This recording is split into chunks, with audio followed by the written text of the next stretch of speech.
These are really talented teams with a lot of question marks.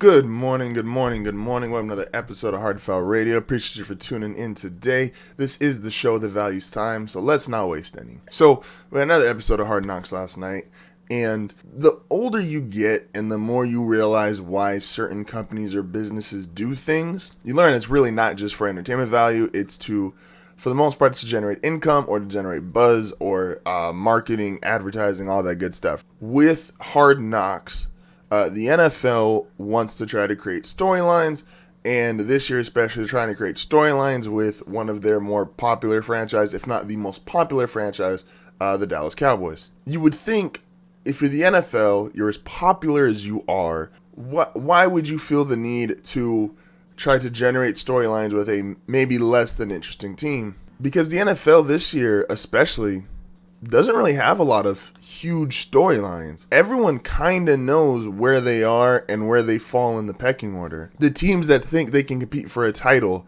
Tampa Bay, Kansas City, Buffalo, Baltimore, Green Bay with Aaron Rodgers, they know who they are. They know what they are. There's not a lot of change. They all brought back a considerable part of their rosters from the previous year. Tampa Bay obviously bringing back everybody. Kansas City revamped their offensive line, but no one's really worried about, is their offensive line going to click and how those guys are going to fit in. They're offensive linemen. It's kind of, plug and play, figure out a few things in the scheme. There's not a lot of issues at the top.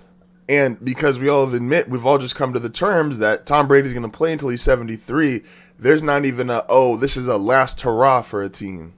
Josh Allen's young, Lamar Jackson's young, and even though we just had a lot of the Aaron Rodgers stuff going on, it's the story of, is this Aaron Rodgers last year with Green Bay?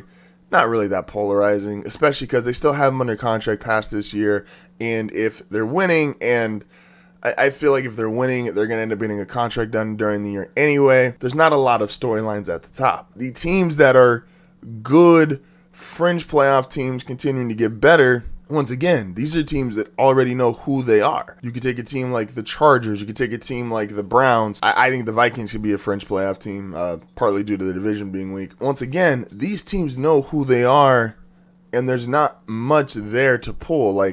What is the Chargers' big storyline? It's just continuing to keep doing what you're doing with Justin Herbert and all of his weapons. The Washington football team, Ryan Fitzpatrick isn't a storyline.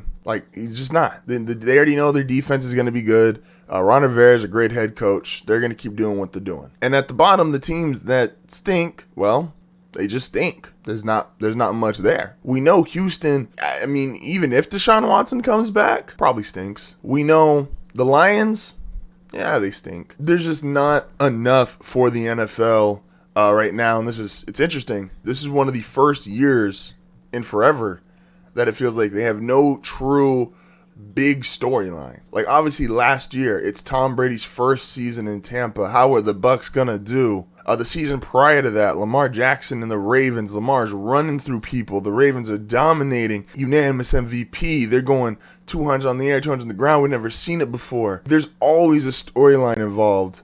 In a big one. I'm not talking little ones. I'm not talking, Denver having a quarterback battle or Buffalo bringing in a new receiver. No, I'm not talking about that stuff. I'm talking about a storyline that takes over the league, and the NFL just doesn't have one. Can they acquire one through just the games unfolding and the natural way of things? Absolutely. But right now, the NFL, there's no huge storyline. Now, I don't think it'll hurt the league. I don't think it'll hurt the ratings because I think fans are still going to tune in for their team, for their games.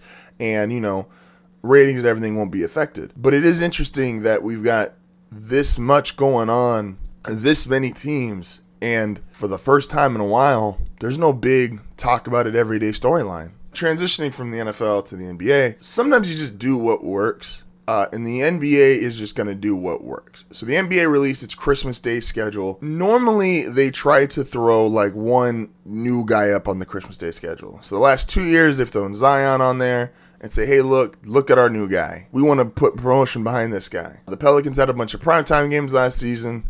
Obviously didn't work out for them. So the NBA's Christmas Day schedule, we have the Hawks at Knicks. That was just a playoff series last year. Celtics and Bucks, playoff teams, defending champion. Warriors at Suns, Steph, Clay, Draymond, Chris Paul, DeAndre, and Devin Booker.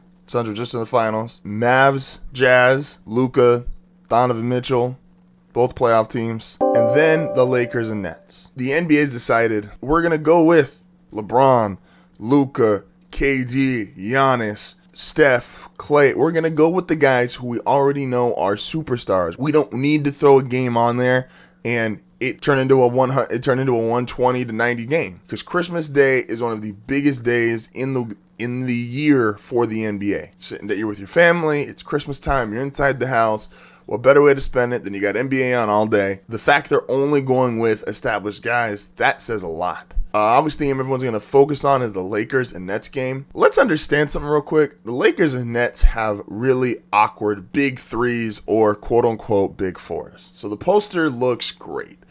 Blake Griffin, KD, Kyrie, James Harden versus LeBron, AD, Melo, and Russ. I think both these teams are going to be great. I think the Nets, if they're healthy, I think probably should be the best team in the league, just because I don't know how you stop them. The problem is these teams just have a bunch of what ifs. Like, there's a bunch of injury history here between KD, AD, Kyrie's coming off an injury. Blake is just not who he once was. Melo's not who he once was. I got a lot of love and respect for both those guys, but they're not the same players they were. Kyrie is, sometimes he feels like playing basketball, sometimes he doesn't. LeBron is going to be another year older, and I'm never going to doubt him coming into a season. I will always put my hands up and say, hey, there's always a chance this might be his last run, because that's just how life works. There's a lot of moving parts. There's a lot of interesting things that can happen. This is not the Heat's big three. This is not the Warriors' big three. These are really talented teams